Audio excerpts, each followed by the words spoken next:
debit inventory and credit income summary. Again, sa perpetual, wala din. And last, to adjust the ending perpetual balance for shrinkage during the year or sa accounting period kung kailan siya nagamit o nangyari. Pag sinabi mo shrinkage class, di ba pag shrink, ibig sabihin lumiliit.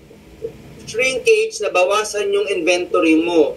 It's either nasira o may nawala at nire-record din yun.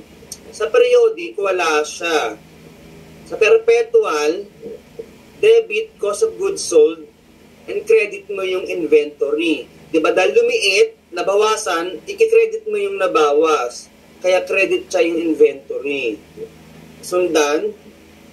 And syempre, para mas ma-absorb nyo siya, may assignment din kayo dyan. Kailan due date niyan? Next week sa face-to-face.